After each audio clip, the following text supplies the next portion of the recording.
So, Road to the Rhine.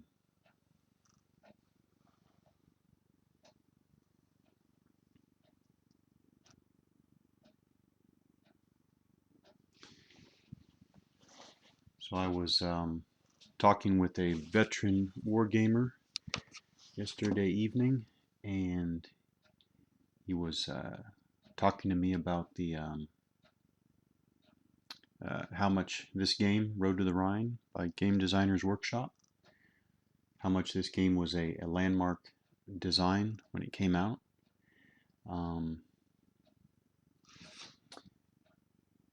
I didn't think I had it, and then this morning when I was looking through the collection, turns out I did get this. And after I found it, then I remembered picking this up several years ago. I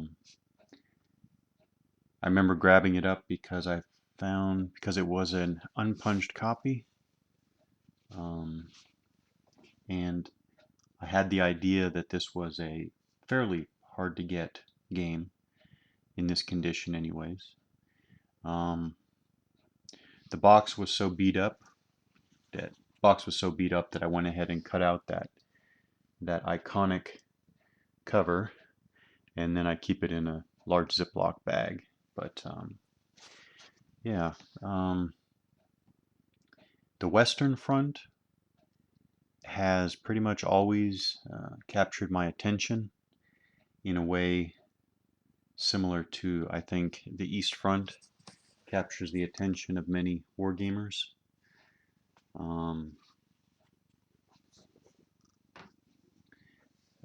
you could say things like the Western Front was more of a foregone conclusion uh, as to the outcome.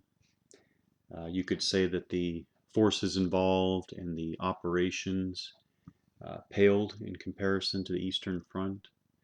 Um, all those things are true, but there's still just something about the Western Front battles, not just the D-Day landings, not just Market Garden, but Aachen, um, the Falaise Pocket, um, the even the liberation of Paris. Just just interests me. Um,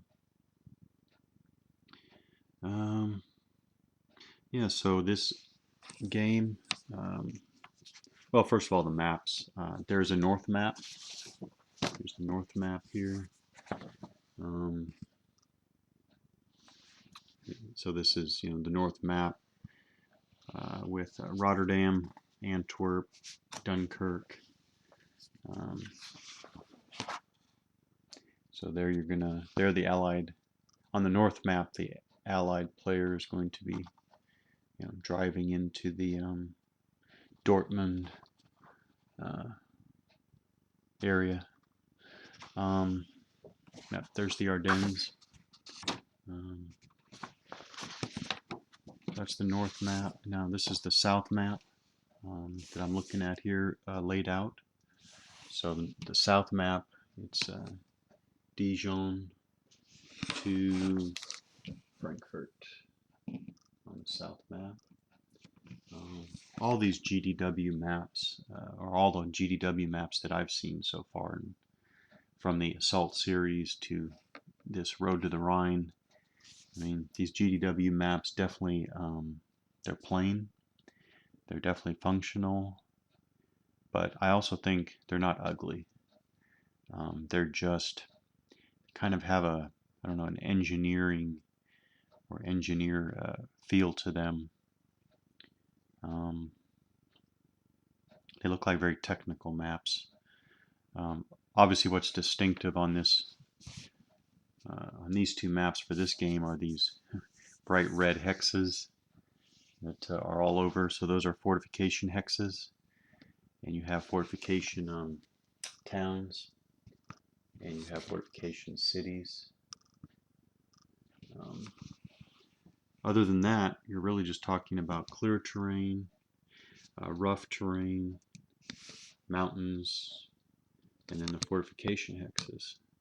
You got your rivers, major and minor rivers, and that's pretty much. I mean, those are the main types of terrain involved here.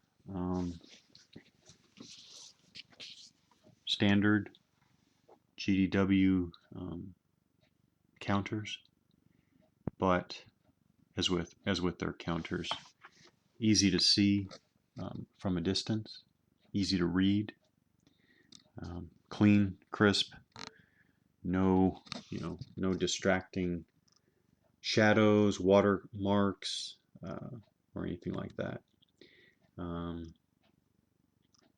Yeah.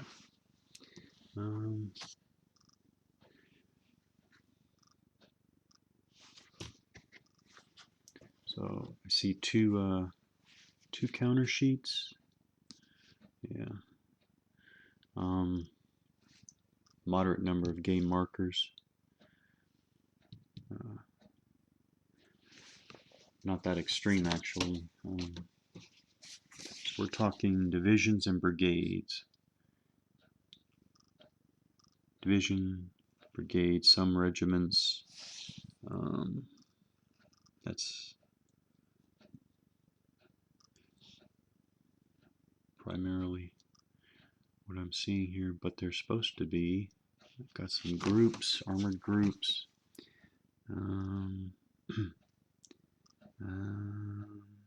Kampfgruppe.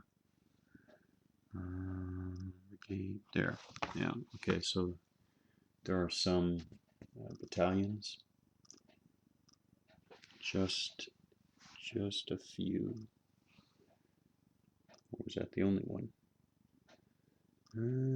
Okay, that's the only one I see. So I do see one battalion on the German side. Very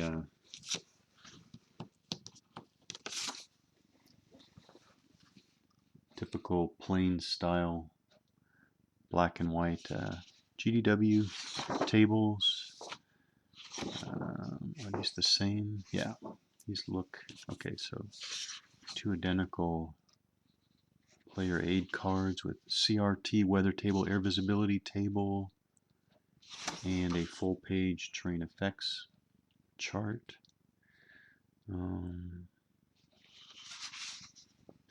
German order of appearance.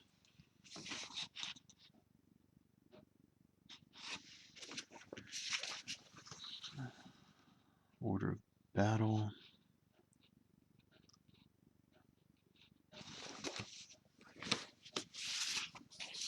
Nice bright pink allied order of appearance and order of battle.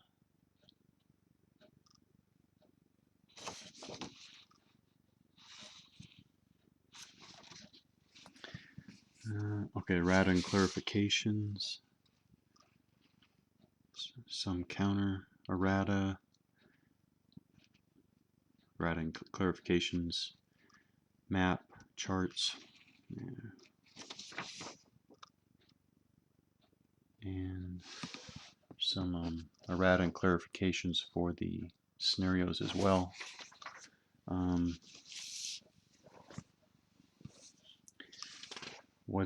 I'm told what's unusual, what was unusual for the game when it came out was this impulse system. So expanded sequence of play and rule index, nice. Weather determination segment, German player turn. There's initial segment, there's a first impulse. First impulse, supply determination phase. Determine general supply status for ground units. Allocate maneuver supply points to air units. Sounds interesting. Pay maneuver supply points for impulse after first impulse. So there's a movement phase, moving ground units, creating reserves. That sounds interesting. Conducting airborne assaults and then declare attacks. Then air support phase. Consult air visibility table, flies support and transfer missions, opposing player flies support and interception missions, player with the initiative flies interception missions, conduct air combat. Sounds interesting. Combat phase. Reserve movement phase. Opposing player moves reserves. Sounds interesting. Reserve air support phase. Interesting. Opposing player flies support and transfer missions. Player with the initiative flies support and interception missions. Opposing player flies interception missions. Conduct air combat. So 2 air combat steps per impulse of a player turn. Reserve combat phase, opposing player conducts attacks with reserve units. And then you have second and additional impulses as first impulse. So sounds like, I mean, unless the player doesn't actually do that much during each of these steps, this looks like very interesting and involved and interlocking player steps, phases, and turns, impulses and turns. Interesting. So second and additional impulse, and then final impulse, terminal segment. Player with the initiative uses replacements. Player with the initiative reduces unsupplied units. Player with the initiative removes finished movement markers. And then the allied player. So yeah, that does sound interesting. Sounds like there's a developed air subgame. That sounds interesting. Sounds like there's nice developed supply subgame or subsystem. Interesting. Now, just one more thing. Getting into the game. So getting into the game, yeah, scenarios. Total of 5 scenarios. 2 battle games, 2 campaign games, and the full-length campaign. So you got rule number 31, the full campaign game. Curious how long a full campaign game would take. And then you have rule number 32, battle game Market Garden. This one consists of the allied player turn of the September 3 turn. So that also tells me that a player turn is very involved. So even though it's the allied player turn, the Axis player is doing things as well. So rule number 33, Market Garden campaign. Okay. And then battle game, the Bulge, rule number 34, and then they have a Bulge campaign. Yeah, there it is, the Bulge campaign, rule number 35.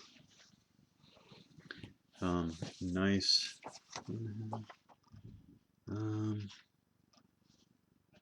Okay, so there's about a little under 2 pages of designer notes. Nice. And then there's a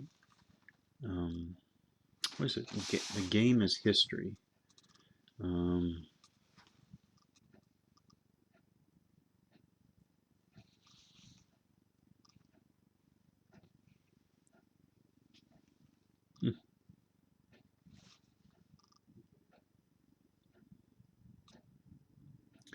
While I do not believe that designers should be heavy-handed in their attempts to force historical outcomes, I do believe that one of the hallmarks of minimum acceptability of a historical game is that it at least be possible to approximate history with it. As a general rule, I try to walk through several historical events with a game early on in the design process, both to make sure I know what's going on historically, and also to provide a check on the ability of the system to reflect that historical reality in at least approximate terms. Normally these exercises end up buried in my research notes and eventually misplaced or forgotten. Recently, however, a number of people have expressed interest in this sort of thing, and as a result, the following is experimentally presented as a combination historical overview and example of play. Okay, thought there was an example of play included, so it's both an example of play combined with a historical overview. So that's pretty cool. Setup, first impulse of the battle, second impulse, third, fourth impulse, fifth impulse, final. So in this example, the German player goes through four impulses and then a final impulse.